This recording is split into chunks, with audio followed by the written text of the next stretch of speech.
Welcome back to my channel Baji Parveen हैदना beauty tips से खुशामदीद। नाज़रीन, जिन लोगों को बहुत ज़्यादा रात के टाइम सोते वक्त घराटे आते हैं और दूसरा बंदा साथ में सो रहा होता है, वो भी परेशान हो जाता है। घराटों की वजह से अक्सर इंसान परेशान रहता है और कई तरह के नुस्खे भी आजमाता है और किसी तरह से कोई ख़ास आराम नहीं होता। घराटों की कई वजूहत हो सकती है, जिनमें वज़न का बढ़ना और थकावट शामिल है। अब अपने घरेलू चीज़ों का इस्तेमाल करवाना मरीज़ को, जो कि आपको आसानी से बन भी जाएगा और आपको फ़ायदा भी देगा। आपने क्या करना है, 2 अदद आपने गाजरें लेनी है और 2 सेब लेने हैं, आधा गिलास पानी, 1 इंच आपने अदरक का टुकड़ा और 1 से 2 अदद लीमू भी ताज़े होने चाहिए ताकि अच्छे से आपके पास रस आ जाए। अब आपने क्या करना है कि इन तमाम चीज़ों को ग्राइंड कर लेना है। इस मशरूब को रात को मरीज़ को इस्तेमाल करवाएं और घराटों से निजात मिल जाएगी।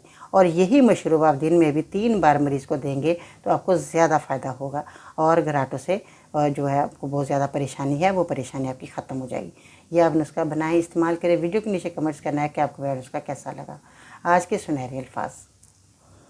ए खालिक़े कायनात, जिन मुश्किलों और परेशानियों में हम सब मुब्तला हैं, तू उन्हें अपनी शान करीमी से हल कर दे।